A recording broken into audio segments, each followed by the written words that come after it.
राजेश पालवी हमारे साथ मौजूद हैं एक्सिस सिक्योरिटीज के। राजेश पालवी जी से हम बातचीत करेंगे, उनकी राय रणनीति समझेंगे, मार्केट्स को लेकर उनका रुख रवैया समझेंगे। राजेश जी से बातचीत करने से पहले कुछ आंकड़े आपकी स्क्रीन पर आएंगे, जिसमें 17,000 की जो ऑप्शन है उसके ऊपर, या 17,000 स्ट्राइक की जो ऑप्शन है उसके ऊपर आप जरूर नजर रखें, क्योंकि वही एक मजबूत बेस अभी दिख रहा है। कल निफ्टी ने इनको इंट्राडे में 17,000 के जो लेवल्स हैं उनको तोड़ा था, तो आज 17,000 के जोन में मेजर जो कॉल राइटर्स थे वो अनवाइंड होते हुए दिखाई पड़ रहे हैं। 17,100 पे कॉल राइटिंग है, 17,200 के जोन पे कॉल राइटिंग है, तो 17,200 तो नियर टर्म जरूर एक मजबूत रेजिस्टेंस है। अगर वो तोड़ता है तो बढ़िया शॉर्ट कवरिंग रहेगी, लेकिन 17,100 पे जो अनवाइंडिंग के साथ साथ पुट राइटिंग है वो भी काफी बढ़ते हुए दिखाई पड़ रही है। तो 17,000, 17,100 यहां पर पुट राइटर्स काफी एक्टिव हो रहे हैं और कॉल राइटर्स बैकफुट पे जा रहे हैं। तो सेकंड हाफ जो होगा वो बहुत ही क्रूशियल होगा, देखने लायक कि किस तरह से मार्केट आज परफॉर्म करता है। अच्छा, निफ्टी बैंक को लेकर आइए। निफ्टी बैंक के केस में 36,200 या 36,000 के जोन में पुट राइटर्स काफी एक्टिव हैं और 36,100 के आसपास भी पुट राइटिंग आपको दिखाई पड़ेगी, लेकिन ऊपर के लेवल में 36,500 यहां पर मेजर कॉल राइटर्स एक्टिव है। तो यहां पर नियर टर्म में 36,000 और ऊपर 36,500 जिस रेंज को आपको प्ले करना होगा। एडवांस डिक्लाइन की सिचुएशन के लिहाज से मोर लेस 50-50 का रेशियो ही आप मान के चलिए। कुछ हैवी वेट तेजी में है, कुछ हैवी वेट बैकफुट पे कामकाज कर रहे हैं। Reliance, TCS, Infosys, HDFC bank, HDFC limited, ये 5 हैवी वेट जो स्टॉक्स हैं वो आज तेजी के साथ या एटलीस्ट पॉजिटिव बायस के साथ कामकाज कर रहे हैं, लेकिन बाकी सभी आईसीआईसीआई, एक्सिस, कोटक जैसे नाम जो कि आज बैकफुट पे ट्रेड करते हुए दिखाई पड़ रहे हैं। राजेश पालवी हमारे साथ मौजूद हैं। राजेश जी, कल जो सेकेंड हाफ था आईपीएल के मैच जैसी सिचुएशन हो गया था लास्ट आवर में, कुछ आप भी सरप्राइज हुए क्या, या आपको उम्मीद लग रही थी आंकड़ों को देख के?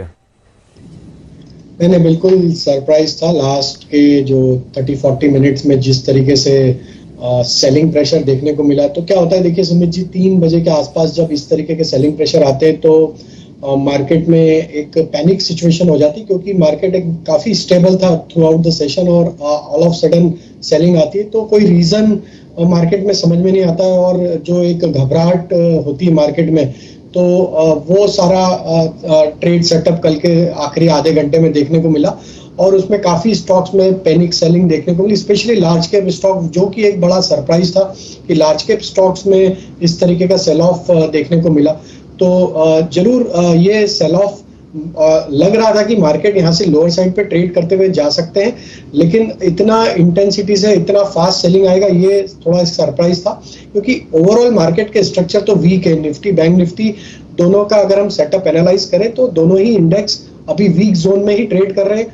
200 दिन के मूविंग एवरेज के नीचे फिसल चुके हैं दोनों इंडेक्स में जो एक पुट बेस बना हुआ था वो भी इस सीरीज का, इस वीकली सीरीज का स्पेशली टूट चुका है।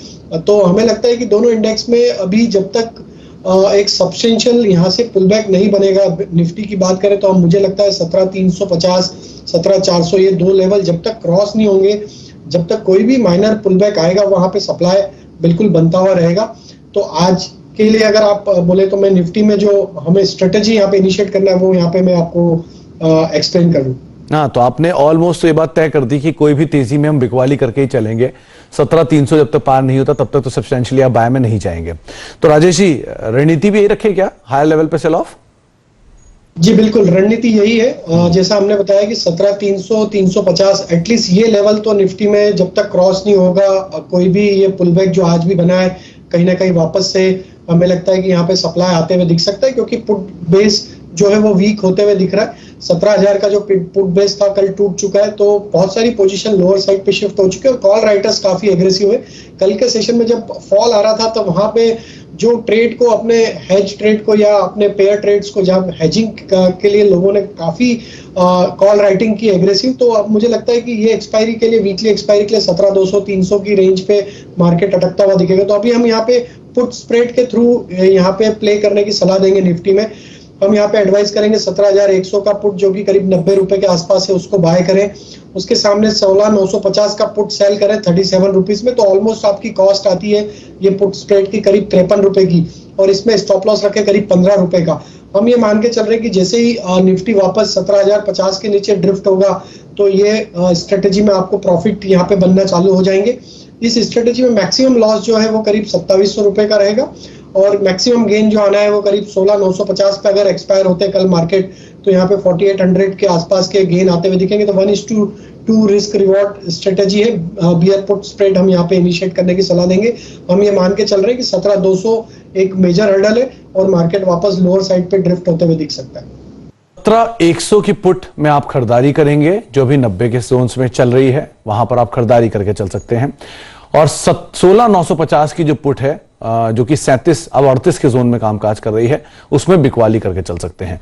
ये एक बियर स्प्रेड जो कि बनाया है राजेश जी ने, लागत 53 रुपए, स्टॉप लॉस 15 रुपए, ये कॉस्ट है। Maximum gain 48, maximum loss 2700। ये उस सिनेरियो में है जब राजेश जी मान रहे हैं कि 16,950 के आसपास कहीं शायद एक्सपायरी कल कटते हुए दिखाई पड़ सकती है। तो बाजार में बिकवाली, और बिकवाली के केस में हायर लेवल पे आप अगर मैक्सिमम कैप देख भी रहे हैं तो 17,100, 17,150 वो जोन्स हैं जहां पर काफी ज्यादा ओआई एडिशन है। तो शायद उस तरफ से बाजार जो है कुछ पलटता हुआ दिखाई पड़ेगा। तो इसीलिए राजेश जी ने ये स्प्रेड निकाला है। अच्छा राजेश जी, ये निफ्टी बैंक को लेकर वहां क्या करें, क्योंकि आज वो ऑलरेडी एक नॉच वीक साइड पे दिखाई पड़ रहा है, लेकिन वो एचडीएफसी डुओ जो अब तक वीक थे वो स्ट्रेंथ में आ चुके हैं, तो क्या करें वहां पर? सुमित जी देखिए, कल तो बैंक निफ्टी में क्लासिकल बुल ट्रैप हुआ। 37,000 के ऊपर एक बार बैंक निफ्टी ने क्रॉस भी किया, लेकिन वहां पे जो 37,200 के जोन से जिस तरीके से लास्ट के आधे घंटे में सेलिंग आई, ऑलमोस्ट 1200 पॉइंट का एक कट टॉप से, कल के टॉप से देखने को मिला। और उसमें जो 37,000 का जो पुट बेस था वो वॉयलेट होते हुए दिखा, 36,500 का पुट बेस था वो भी वॉयलेट होते हुए दिखा। तो दोनों मेजर पुट बेस को वॉयलेट करके बैंक निफ्टी जिस तरीके से लोअर साइड पे फिसलते हुए दिखा, तो हमें लगता है यहाँ पे भी वीकनेस अभी कंटिन्यू रहेगी एटलीस्ट कल के सेशन तक। तो हमें लगता है कि जो भी ये पुल बैक बन रहे हैं, हालांकि आज भी बैंक निफ्टी ऊपर अपने आप को सस्टेन नहीं कर पा रहा है, जो भी पुल बैक बने थे वहां पे भी सप्लाई बनते हुए दिखा है। तो हमें लगता है बैंक निफ्टी का सेटअप तो वीक है। 36,800 से 37,000 ये काफी strong put writing, call writing का बेस बना हुआ है। तो हमें लगता है इसको क्रॉस करना तो डिफिकल्ट है अगले 1 से 2 ट्रेडिंग सेशन में। और हमें लगता है कि जो भी अगर पुल बैक मिलता है तो इसके नजदीक अगर आता है तो वहां पे शॉर्ट करने की सलाह है। हमें लगता है कि बैंक निफ्टी वापस 36,000 की तरफ भी फिसलते हुए दिख सकता है 1 से 2 ट्रेडिंग सेशन में, लेकिन करंट लेवल पे शॉर्ट ना करें, थोड़ा सा पुल बैक आने दे। 36,600, 36,700 के आसपास अगर आता है तो वहां शॉर्ट करें। 37,000 हमारे स्टॉप लॉस से शॉर्ट करने के, लोअर साइड पे वापस हम एक्सपेक्ट कर रहे हैं कि 36,200 से 36,000 की तरफ बैंक निफ्टी आते हुए दिख सकता है। यहां शॉर्ट ना करें, 36,500, 36,800 के जोन्स दिखाई पड़े वहां बिकवाली करेंगे। स्टॉप लॉस 37,000 होगा, तब टारगेट होगा 36,200 और 36,000। जिन जोन्स के लिए आप बिकवाली करके चल सकते हैं। तो सीधी सीधी स्ट्रेटजी सेल ऑन राइज आप इंडेक्स में लेकर चल सकते हैं। अच्छा राजेश जी, कुछ इंडिविजुअल कॉल्स में तेजी भी है या सिर्फ मंदी की बात है? सब तेजी भी है और मंदी भी है। तो क्योंकि स्टॉक स्पेसिफिक काफी हो चला है मार्केट, अगर देखें तो काफी सेक्टर और स्टॉक स्पेसिफिक मोमेंटम बने हुए हैं। तो पहला स्टॉक तो शॉर्ट साइड का है, हालांकि हमने बियरिशनेस की बात करी, तो पहला स्टॉक जो मैं यहाँ पे देना चाहूंगा शॉर्ट साइड का है वो रहेगा बजाज फाइनेंस का। ये स्टॉक में देखें तो जिस तरीके से एक डेली सेटअप पे एक देखें तो एक मल्टीपल सपोर्ट जोन बने हुए थे इसके करीब 7,250 के, वो वॉयलेट होते हुए दिखे आज के सेशन में। और अब जिस तरीके से यहाँ पे थ्रू आउट अभी तक के सेशन में जो सेलिंग प्रेशर बन रहे हैं, अब ये स्टॉक अपने 100 डे 50 डे मूविंग एवरेज को भी यहाँ पे वॉयलेट करते हुए दिख रहा है।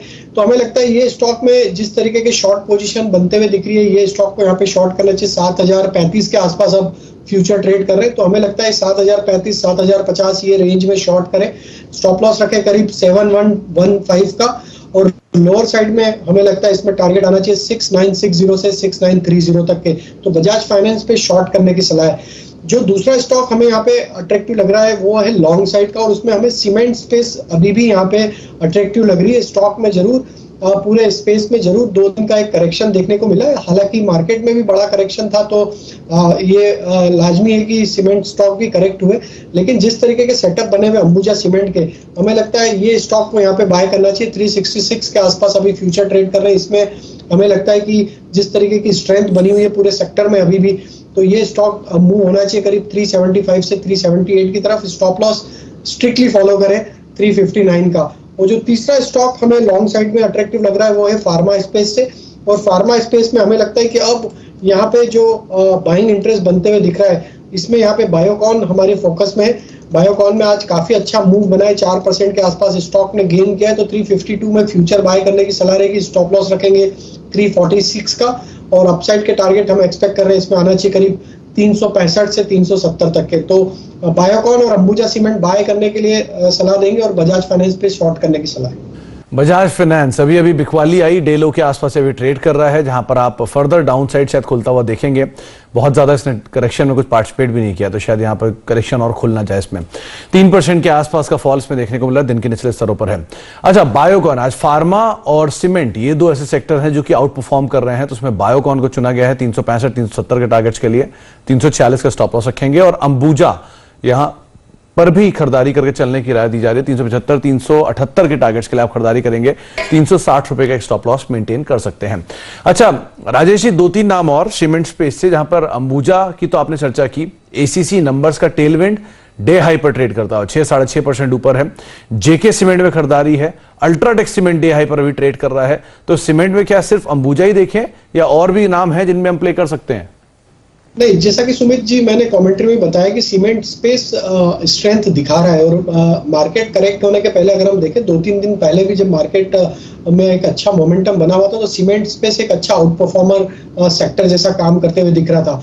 तो हमें लगता है कि पूरी स्पेस में एक बाइंग इंटरेस्ट बिल्कुल बना हुआ है, और यहाँ पे अगर मार्केट थोड़े भी थमते हैं तो सीमेंट स्पेस यहाँ से एक अच्छा अपमूव कंटिन्यू करेगा। तो एसीसी भी हमें लगता है कि अच्छा एक अपमूव यहाँ से कंटिन्यू होते हुए दिख सकता है। और साथ ही साथ अगर हम बात करें जेके सीमेंट का भी देखें, तो ये स्टॉक में भी वीकली सेटअप के हिसाब से एक रेंज का ऑलरेडी ब्रेकआउट हो चुका है, तो यहाँ पे भी हमें लगता है जेके सीमेंट को भी देखना चाहिए। और ये स्टॉक में 2760 से लेकर 2800 तक की अपसाइड आते हुए दिख सकती है। करंट लेवल से जेके सीमेंट के स्टॉप लॉस होना चाहिए करीब 2660 के आसपास।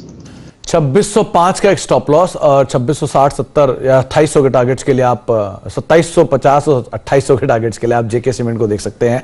और उसके अलावा बाकी सीमेंट स्पेस को लेकर भी काफी बुलिश राजेश सर दिखाई पड़ रहे हैं, तो आप अगर कोई मूव मिलता है तो आप इसमें दांव लगा सकते हैं।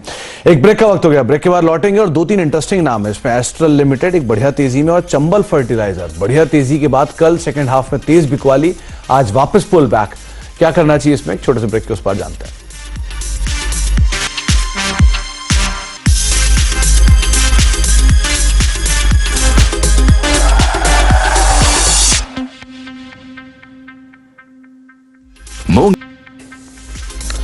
आप देख रहे हैं फ्यूचर एक्सप्रेस। मार्केट्स अभी भी रेंज बाउंड, हालांकि कार्यक्रम की शुरुआत से लेकर अब तक 40 अंकों का जरूर एक बड़ा जरूर निफ्टी में देखने को मिली है, लेकिन अभी भी जो रेंज है वो ब्रॉडर साइड में 17,130 और 1760 की रेंज में पूरे दिन बाजार आज घूमता रहा है, तो 17,104 के जोन्स में भी कामकाज कर रहा है।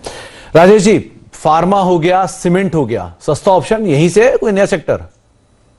नया सेक्टर है सुमित जी, और ऑटोमोबाइल सेक्टर पे भी फोकस है हमारा। ऑटोमोबाइल में भी एक बाइंग इंटरेस्ट बना है। अगर आप देखें तो आइशर मोटर, मारुति, M&M, ये तीनों स्टॉक हमें यहाँ पे, इवन हीरो मोटर, ये स्टॉक्स में अच्छा एक बाइंग इंटरेस्ट पिछले दिनों में बना हुआ है। और M&M हमने यहाँ पे चुना है ऑप्शन के लिए, लॉन्ग साइड का ट्रेड हम यहाँ पे बाय 900 के स्ट्राइक का कॉल ऑप्शन बाय करने की सलाह देंगे। अगर आप देखें तो पूरे मार्केट में जिस तरीके से सेल ऑफ आया था, लेकिन M&M का जो स्ट्रक्चर है अगर वो देखें तो कहीं भी कोई यहाँ पे गिरावट देखने को नहीं मिली, और ये एक यहाँ पे कंसिस्टेंट यहाँ पे बाइंग यहाँ पे आते हुए दिख रही है। और जिस तरीके के इसके डेली सेटअप बने हुए, हमें लगता है कि ये सीरीज में ये स्टॉक 900 के लेवल को क्रॉस करते हुए दिखेगा। तो यहाँ पे 900 के स्ट्राइक का कॉल ऑप्शन बाय करने की सलाह रहेगी। 6 रुपए 50 पैसे के आसपास ट्रेड कर रहा है, इसमें स्टॉप लॉस रखेंगे हम करीब 3 रुपए का, और अपसाइड हम यहाँ पे एक्सपेक्ट कर रहे हैं इस कॉल ऑप्शन की करीब आना चाहिए 12 रुपए तक की। और M&M इंडिविजुअल में हम एक्सपेक्ट कर रहे हैं कि M&M फ्यूचर या स्पॉट पे अगर देखें तो हमें 910 तक की अपसाइड M&M में आते हुए दिख रही शॉर्ट टर्म में। तो करंट लेवल से M&M हमें यहाँ पे अट्रैक्टिव लग रहा है ऑटोमोबाइल स्पेस पे। तो की कॉल M&M में आप खरीदारी कर सकते हैं, 7 रुपए के स्तरों पे भी यहाँ पर कामकाज हो रहा है, और आप यहाँ पर तेजी ले सकते हैं 12 रुपए के टारगेट्स के लिए 3 रुपए का एक स्टॉप लॉस मेंटेन कर सकते हैं। तो महिंद्रा एंड महिंद्रा जो कि नाम रहेगा जिसके ऊपर आप दांव लगा सकते हैं अगर आप सस्ते ऑप्शन में प्ले आउट करना चाह रहे हैं तो। अच्छा राजेश जी, अभी भी एक अपडेट आ रहा है, ये यूबीएल को हेनिकेन से अच्छे ग्रोथ की उम्मीद है, और पहली तिमाही में हेनिकेन का जो वॉल्यूम है, बियर का वॉल्यूम, वो 9% बढ़ा है। यूनाइटेड स्पिरिट्स नहीं सर, यूनाइटेड ब्रिवरीज लगाई है। राजेश जी, क्या ग्राउंड रियलिटी है, सही में ऐसा हो रहा है क्या, और क्या मानना है आप स्टॉक को देख के? तो देखिए यूबीएल में भी करेक्शन तो था पिछले दिनों में, और स्टॉक अब 200 दिन के मूविंग एवरेज के नीचे फिसल चुका है। तो थोड़ा नियर टर्म सेटअप के हिसाब से तो स्टॉक का स्ट्रक्चर वीक है, लेकिन आज अभी अगर आज के सेशन की बात करें स्पेशली तो जरूर एक लोअर साइड से एक अच्छी रिकवरी का ट्रेड यहाँ पे बनते हुए दिख रहा है।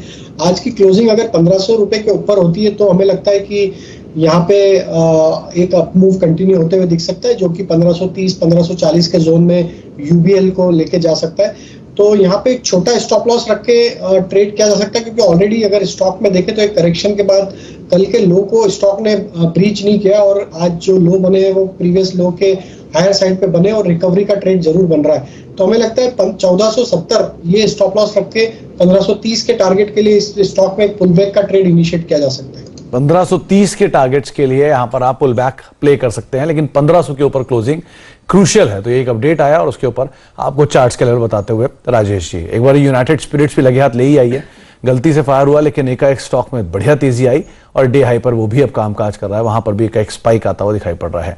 870 के जोन में आ चुका है, थोड़ी पहले 872 जरूर हिट किया था लेकिन अब वापस 870 के जोन में आता हुआ दिखाई पड़ रहा है। बहुत बहुत शुक्रिया राजेश जी हमारे साथ मौजूद रहने के लिए और बाजार पर अपनी राय रणनीति रखने के लिए और तमाम आंकड़ों पर, तमाम स्टॉक्स पर हमसे चर्चा करने के लिए। निफ्टी 17106 के स्तरों पर, लेकिन आपके सामने सेल ऑन राइज की स्ट्रेटेजी राजेश जी ने रखी है। निफ्टी बैंक के केस में भी पुल बैक का इस्तेमाल आप बिकवाली के लिए करेंगे, राजेश जी ने साफ माना है। इसी नोट के साथ अब फ्यूचर एक्सप्रेस समेटेंगे एक ब्रेक के उस पर आशीष वर्मा आपके साथ मौजूद होंगे। नमस्कार।